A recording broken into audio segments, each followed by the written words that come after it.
Hey guys, Jonathan here, and in today's video, we're taking a look at all 8 of the original LEGO Batman video game Happy Meal toys from 2008 at McDonald's. I tracked down brand new copies of all 8 of these, and man oh man is it nostalgic to look at them again after all these years.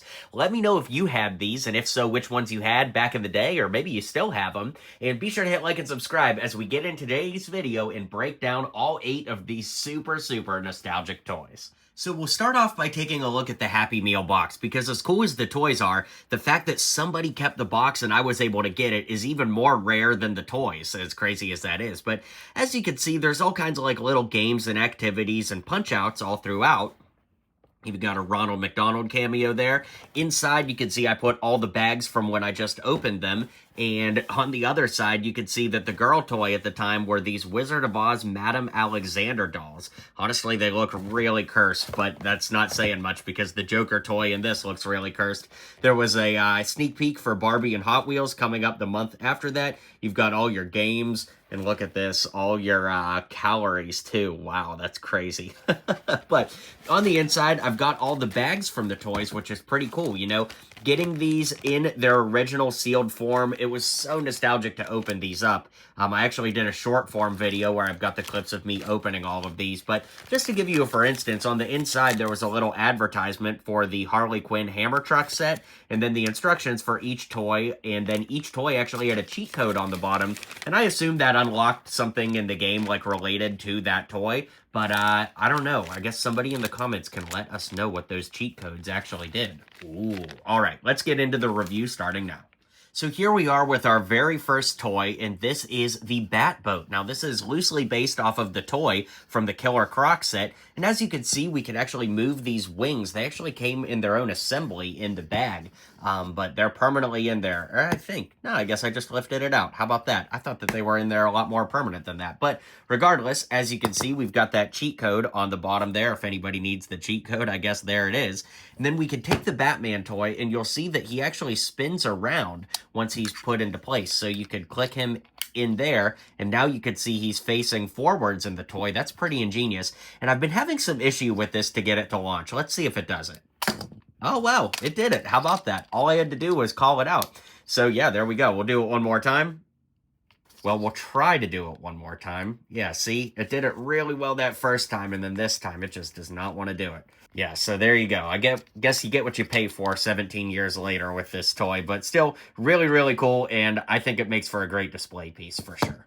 The second toy was the Joker helicopter, which again was a scaled down, pretty faithful replica of the 2006 set. I love the way that they did the Technic and stuff, and yeah, I mean, it's pretty faithful. As you can see here, we have a little mini Joker in the cockpit. It's not removable or openable or anything, but that's nice. And then there's this little purple button on the back that launches out that projectile. I don't think that this is glow in the dark, but it kind of has that consistency. But again, I don't think that it's actually glow in the dark. You can see that there's Joker bomb printing underneath those, so that's pretty cool. And then the cheat code is printed in right there, which is pretty awesome. And we can spin the propeller, so pretty nice toy overall. I actually don't remember having this one as a kid. I guess maybe I didn't, but logic would tell me I probably did. This is just the only toy here that I don't actually remember having. The third toy was actually Batman himself, and the sticker was pre-applied. You could turn the head, and the arms were actually kind of posable. And the main play feature here is actually this removable batarang that goes on his back.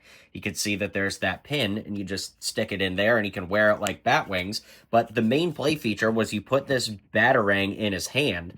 It doesn't fit in there super great, if I'm being honest. It just kind of like sits in there, but that is kind of the point. So then you get this little paper Two-Face standee, which was a nice inclusion. Two-Face is probably my favorite DC character and certainly my favorite DC villain. But you would take Batman, and it's a little tricky to do because like his whole body like pivots and twists. But he would do something a little bit like this, and you would have to like try to chuck this at Two-Face. So kind of like the Lego Batman movie, first try. Let's see if I could get it on a second try, because it is tricky to do. All right, second try. Let's see how I do here, because it's like hard to get his whole body to position. There we go. Ah, that was so close. Whoa, I got it. No way. So up next we have Mr. Freeze. This was a pretty cool toy, no pun intended. There's the cheat code on his backpack, and his arms were posable. They're actually like kind of rubbery too, which is interesting. And the head turns from side to side. You know, these obviously aren't Lego compatible or anything. They're very stylized and based off the video game and the sets from the time. But he came with this giant freeze gun too, which had this little blue button up top that you could press, and it would shoot out the freeze projectile there. So definitely a cool little side build there. To be honest with you, I think the Mr. Freeze toy is cool enough on its own that, like, we probably didn't need the blaster for him or anything. I would have just been happy with this. In fact, I would have just been happy if the whole wave were just figures. But basically about half the wave were figures, so let's take a look at our next one. The fifth toy is the Batmobile, and this is based off of the 2006 Two-Face Chase Batmobile, complete with cheat code on the bottom. And I like this one because the flame actually turns in the back, and the bat wings over here turn. They were pre-assembled. You didn't have to add those. And you can even see a little Batman minifigure on the inside, which looked cool. And of course, it had a play feature just like the real one to launch that projectile out of the front. It's very, very strong too. So you just press that, boom, spring loaded. So this one's really cool, makes for a great display piece, and getting it straight out of the bag means it's in perfect condition too, which I absolutely love. I loved this Batmobile back in the day, so having a miniature version in my Happy Meal was so cool. Toy number 6 is the Penguin Submarine, a very faithful scaled-down recreation of the Penguin versus Robin set from 2008. The flippers on the Penguin move. They're like little miniature Lego flipper pieces, and the little propeller in the back twists, as does the periscope up front. And the Penguin moves as well, and when you move him side to side, he actually shoots out these penguin projectiles, which are supposed to look like little brick-built penguins, which are kind of fun in their own right, but they are spring-loaded, and they just go in here. And interestingly enough, like in all my Lego travels across, you know, the country over the years, looking for Lego in crazy places, this is probably the toy that I would say I've found the most of out there. It's not to say it's any less common or rare or anything, but I've never seen it with the projectile since I got mine back in 2008. So basically, like, you could just get these projectiles to wiggle out on their own. You don't even need to move the penguin up there. And so I think the reason why when I find this one out in the wild so often it doesn't have those projectiles is they don't really lock into place quite like the projectile on this one does. So I think that these were just super, super easy to lose. And I want to make sure I don't lose them now. But yeah, this one's a really cool one. Cheat code on the bottom, and there's wheels on the bottom so you can drive it. Toy number 7 is just Robin. I'd say this is probably the most straightforward one because, I mean, his hips move, but they don't really, like, help or anything. And he leans back on his cape where his cheat code is conveniently located. The head turns as well. Love that Elvis hairpiece. And then we can press this button, and it launches out Robin's projectile like that. So super simple, super easy. And then this just twists in. And you can twist this from side to side, too. It moves 360.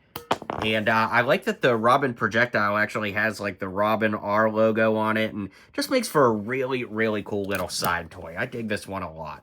And finally, toy number 8 is the Joker, who, man, oh man, this thing is so cursed. I mean, the hair is kind of cool. It's actually got like a rubbery texture to it. And then we could twist the head, we could move the arms, and that's all the more posing he does. Of course, cheat code on the back, but man, that face is just so horrifying. That's crazy. Then we get this little paper Batman standee. It's just like the Two-Face one. So it's kind of funny that Batman knocks over a paper Two-Face and the Joker knocks over a paper Batman. But basically, you put Batman like this, and then we get the Joker's surprise box here, which has a J on the top with some Lego bricks. Got a picture of Harley on the side, and then basically we'll just load Batman here and push this down, and it shoots this big fist out to punch Batman. So I like that a lot. It's a lot of fun. I would say that the Joker is probably the most in-depth piece because you get 1, 2, 3, and 4 pieces if you count the fist. He has the most pieces out of anything here, which is kind of cool. But man, oh man, that face is just so cursed. I just can't get past it. So go ahead and wrap up this video and call it a day. Well, guys, I can't tell you how long I've been waiting to make this video and how excited I am to put it out. So let me know which of these 8 toys you liked the best after we reviewed all of them. And if you had any of these back in the day, let me know any fun memories you had with them or just things that came to mind after watching this video. I'll catch you guys on the next video, and until next time, build on.